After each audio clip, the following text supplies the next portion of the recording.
Ahoj, volám sa Andrea a toto je moja 9-mesačná dcerka Peťka. Neviem, koľko detí máš doma ty a či sa ešte pobehajú po byte v paplienkach, alebo sú to už odrastení školáci, či dokonca dospeláci.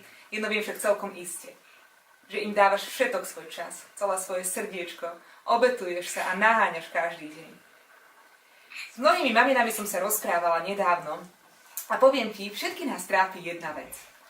A to je, ako sa popri dieťati realizovať. Ako si nájsť čas aj na svoje záľuby.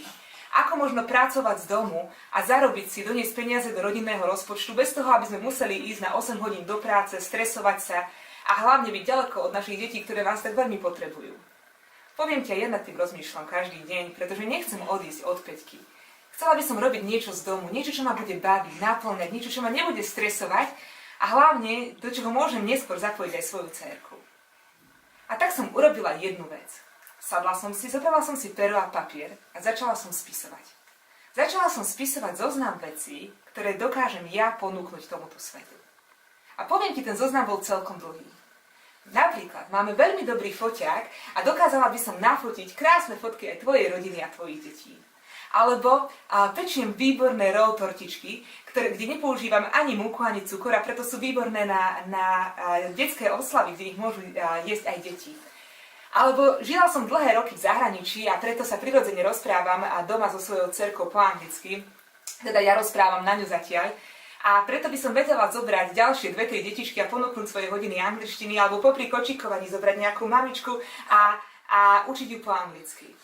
Dokážem vám pomôcť hľadaním práce, navrhnúť dobrý životopis, dokážem vám namalovať krásny obraz do obývačky, pomôcť so strážením detí. Je toho veľmi veľa, čo s Botičkou. Je toho veľmi veľa, čo dokážem ponúknuť svetu. A viem, že aj ty dokážeš. A nielen, že dokážeš, ale aj to prirodzene robíš. Aj ty si tá mamina, ktorá si prirodzene kreslí alebo fotí, keď má trošku času. Urob z tých fotík alebo z tých kresieb pohľadnice alebo kalendáre a predaj ich. Aj ty si tá mamina, ktorá tento rok zavarila 30 pliaž čerešní a potrebuješ len 20. Ver tomu, že sa nájde veľa detí, ktoré ocení tvoje kompóty zo záhradky a nie plné chemikálií a pesticídov zo supermarketu.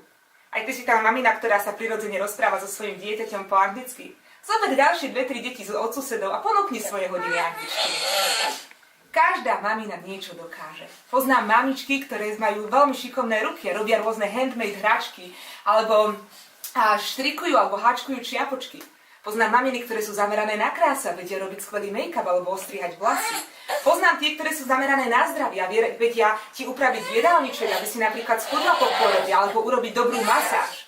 Potom poznám také, ktoré majú skúsenosti z práce, a vedia ti urobiť napríklad finančnú analýzu, pomôcť účtovníctvom alebo urobiť prieskum trhu. A potom poznám také, ktoré možno nie sú také talentované alebo nemajú pracovné skúsenosti. Na druhej strane sú o to ochotnejšie prísť ti pomôcť s požehlením, umytím okien alebo postrážením tvojich detí. Chcem tým povedať, že každá mamina na Slovensku dokáže niečo ponúknuť. A preto každá mamina sa môže realizovať, privyrobiť si a každá mamina sa môže stať malou podnikateľkou. A preto aj ty si dneska sadni, zober pero a papier a napíš si zoznam vecí, ktoré by si ty dokázala ponúknuť. A potom neváhaj, pridaj sa do našej skupiny na Facebooku, ktorá sa volá Čo dokáže mama a postni tam svoje veci. Postni svoje tovary a svoje služby a zdieľaj. Daj tam fotku, daj tam konkrétnu cenu, za ktorú svoje tovary a služby predávaš a miesto, kde ich realizuješ. A potom našu skupinu zdieľaj medzi ostatných ľudí a medzi ostatné mamičky, ktoré sa chcú realizovať a privyrobiť si.